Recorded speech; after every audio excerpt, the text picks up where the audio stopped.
Hello दोस्तों, नमस्कार। आज की इस वीडियो के माध्यम से दोस्तों हम बात करने वाले हैं लौकी की बेस्ट वैरायटी।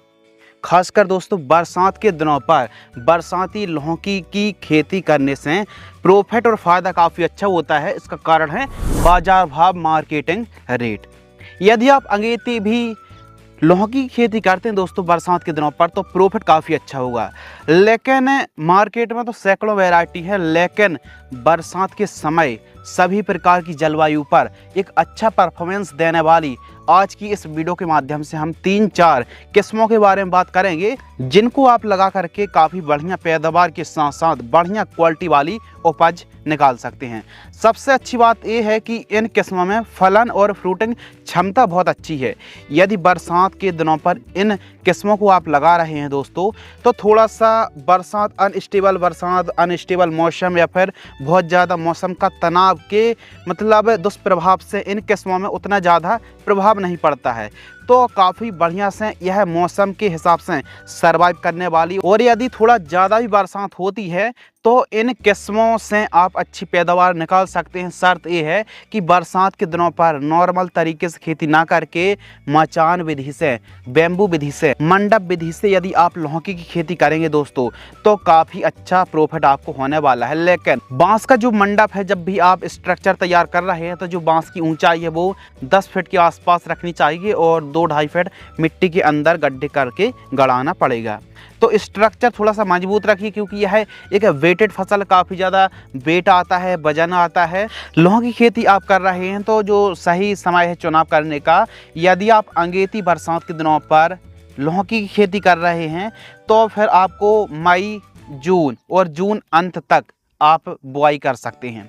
लेकिन सही समय बरसात के लिए है वो है लगभग जुलाई का महीना। जुलाई के महीने पर आप लौकी की खेती कर सकते हैं। लेकिन अच्छा रेट के लिए जून महीने पर जो किसान भाई लौकी को लगाता है उसको प्रॉफिट भी काफ़ी अच्छा मिलता है। लौकी एक ऐसी फसल है दोस्तों, इसमें बुआई के समय जो खाद है ना, बेसल डोज, वो बहुत ज़्यादा इम्पोर्टेंट रहता है। तो बुआई के समय एक अच्छी बढ़वार, अच्छे से न्यूट्रिशन मैनेजमेंट के लिए आपको सही समय पर सही खादों का प्रयोग करना पड़ेगा। 1 एकड़ की दर से हम डोज बता रहे हैं। गोबर की खाद, जो ऑर्गेनिक खाद है, वो आपको 1 एकड़ में लगभग 3 से 4 ट्रॉली इस्तेमाल करना है।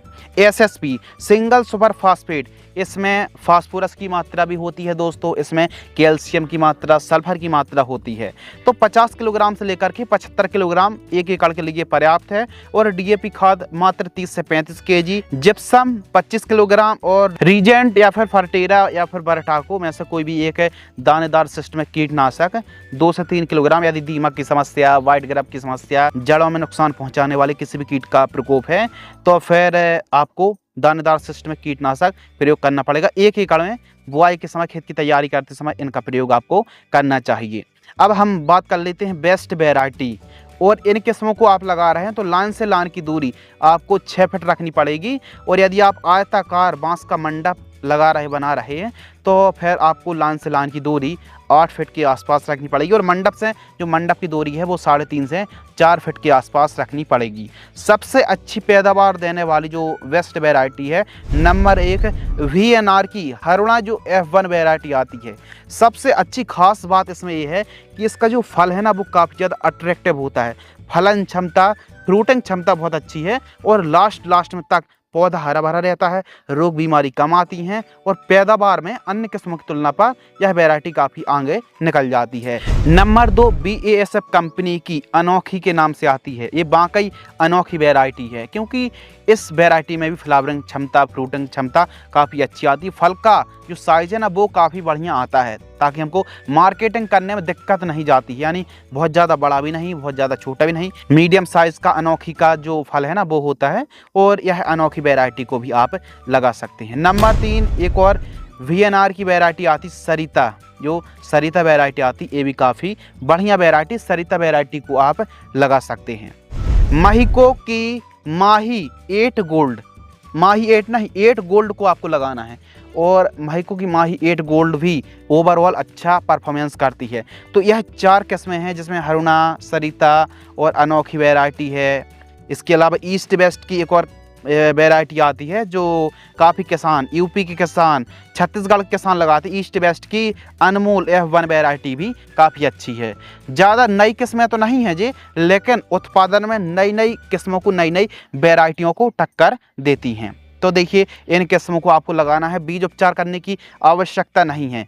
ये हाइब्रिड सीड्स होते हैं और सभी की सभी F1 वैरायटी हैं। तो आप हाँ घर का बीज लगा रहे हैं, फिर आपको बीज उपचार करना पड़ेगा, लेकिन आप F1 हाइब्रिड वैरायटी का ही चुनाव करें और इन खादों का जो हमने बेसल डोज के रूप में बताया है, इनका प्रयोग जरूर करें। देखिए, लौकी की आप दोस्तों खेती करते हैं बरसात के दिनों पर, तो जैसे ही आपने प्लांटेशन किया है या फिर बुआई करी है, जैसे ही पौधा बाहर आता है तो वाइट ग्रब एक बहुत बड़ी समस्या है। यदि हम वाइट ग्रब को समय रहते यदि कंट्रोल नहीं करेंगे, स्प्रे नहीं करेंगे, तो पूरे पौधे को खत्म कर सकता है। लौकी की फसल पर बरसात के दिनों पर एक और समस्या क्रिएट होती है, वो है लाल कद्दू बीटल, रेड पंपकिन बीटल। ये थोड़ा जूम करें, ये है लाल कद्दू बीटल। इसकी समस्या ना, जैसे ही हमने बुआई करी है या फिर प्लांटेशन किया, पौधा जैसे ही जमीन से बाहर आता है, इसका प्रकोप भैया शुरू हो जाता है और पूरी फसल में बना रहता है। तो इसके लिए आपको एक काम करना है, देखिए इसको कंट्रोल करना बहुत ज़्यादा ज़रूरी है, वरना ये पौधे को ख़त्म, पूरी फसल को ख़त्म करने की ताकत रखता है। तो इसको कंट्रोल करने के लिए आप एक काम कर सकते हैं कि जैसे UPL कंपनी की लांसर गोल्ड आती है, इसमें जो साल्ट है एसीफेट और इमिडाक्लोप्रिड, इन दोनों कॉम्बिनेशन होने के कारण इसका जो रिजल्ट वो अच्छा मिलता है। 15 लीटर पानी में आपको मात्र 45 ग्राम ही इस्तेमाल करना है, स्प्रे कर दीजिए। इसके अलावा भी आप सिंजेंटा कंपनी की एक तारा 10 ग्राम की दर से स्प्रे कर सकते हैं। इसके अलावा प्रोफेक्स सुपर जो कीटनाशक आती है, इसका भी आप स्प्रे कर सकते हैं। 15 लीटर पानी में 25 ml की दर से छिड़काव कर सकते हैं, तो आसानी से यह कंट्रोल हो जाता है, लेकिन आपको हफ्ते में 7-8 दिन के अंतराल पर स्प्रे करना पड़ेगा।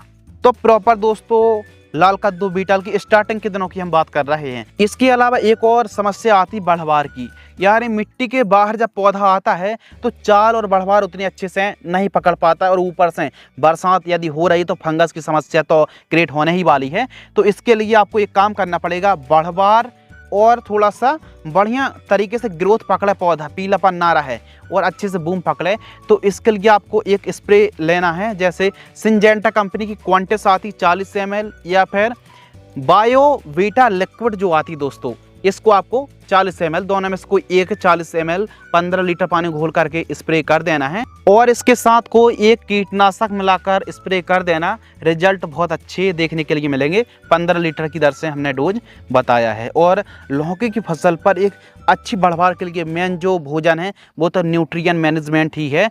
तो आप सीवीड और माइक्रो न्यूट्रिएंट यूरिया खाद के साथ मिला करके फर्स्ट खाद में, जब हमारी फसल लगभग 20 दिन के आसपास की, 15-20 दिन के आसपास की हो, तो यूरिया खाद के साथ माइक्रो न्यूट्रिएंट और सीवीड का इस्तेमाल कर लेना।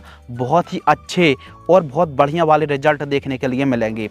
लौकी की फसल पर बरसात के दिनों पर एक समस्या और आती है दोस्तों, फ्लावरिंग ठीक तरीके से सेट नहीं होते हैं। यानी हमने हार्वेस्टिंग तो कर ली, लेकिन कटिंग करने के बाद, हार्वेस्टिंग के बाद बहुत जल्दी से हमारी लौकी की फसल तैयार नहीं होती, फल फूल की संख्या कम देखने के लिए मिल रही है। तो इसका एक स्प्रे चला दीजिए फ्लावरिंग स्टेज, या फिर उसके बाद 15 लीटर पानी में बायर कंपनी की प्लानोफिक्स आपको लेना है मात्र 4 ml, और इसके साथ दोस्तों आपको NPK 13-0-45 लेना है 100 ग्राम, और इसके साथ बोरॉन आपको 20% वाले लेना है दोस्तों मात्र 30 ग्राम, और इसके साथ चिलेटेड माइक्रो न्यूट्रिएंट आपको लेना है मात्र 30 से 40 ग्राम। 15 लीटर पानी में घोल करके स्प्रे कर दीजिए, बहुत अच्छे रिजल्ट देखने के लिए मिलेंगे। ध्यान रखना 15 लीटर की दर से। और स्टार्टिंग पर जो आप कीटनाशक स्प्रे कर रहे हैं उसमें रोको फंगिसाइड या फिर बाविस्टिन को मिलाकर स्प्रे कर लेना, जो हमने आपको कीटनाशक और जो बढ़वार के लिए टॉनिक बताया था, तो उसके साथ आप रोको फंगिसाइड को मिला करके स्प्रे कर लेना। तो बरसात के दिनों पर आप लौकी की खेती कर रहे हैं, तो यह 3-4 किस्में वो किस्में हैं जो उत्पादन के मामले में अच्छी और बड़ी बड़ी कंपनियों को टक्कर देने के लिए, या फिर कहें इनको यदि आप सही समय पर बढ़िया तरीके से खेती करते हैं तो आपको उत्पादन अच्छा मिलेगा। लेकिन उत्पादन केवल वैरायटी लगा देने से यदि मिलता तो फिर सभी किसान भाई ऐसा ही करते। तो इसके लिए स्प्रे शेड्यूल, खाद शेड्यूल, प्रॉपर आपका जो वाटर मैनेजमेंट है, प्रॉपर जो आपका पूरा शेड्यूल है, केयर, देखभाल, सभी के सभी जो फैक्टर हैं वो काफ़ी ज़्यादा इम्पोर्टेंट रहते हैं। तो उन्हीं में से एक वैरायटियों का भी था। तो वैरायटी भी काफ़ी इंपॉर्टेंट होती है, लेकिन उसके साथ साथ प्रॉपर खाद शेड्यूल भी आपको नॉलेज होना चाहिए और सही समय पर सही खादों का, सही दवाइयों का इस्तेमाल करेंगे तो पैदावार काफ़ी अच्छी मिलेगी। बुआई के समय देसी ऑर्गेनिक खादों का इस्तेमाल जरूर कर लेना। इन किस्मों को आप नज़दीकी खाद बीज की दुकानों से भी खरीद सकते हैं, ऑनलाइन भी खरीद सकते हैं, लेकिन कोशिश करिए ऑफलाइन जो खाद बीज की दुकान है, बड़ी शॉप, वहां से आप इन किस्मों को आसानी से खरीद सकते हैं। और हाँ, इनके अलावा भी क्या कोई बेस्ट वैरायटी है लौकी की जिनको आपने बरसात के दिनों पर लगाया हो और उत्पादन बहुत अच्छा मिला हो, तो किसानों की आप हेल्प करें, मदद करें, कमेंट्स करें, ताकि अन्य किसानों की भी हेल्प हो सके, मदद हो सके। इस वीडियो को आपने पूरा देखा, वीडियो देखने के लिए आपका बहुत बहुत शुक्रिया, धन्यवाद।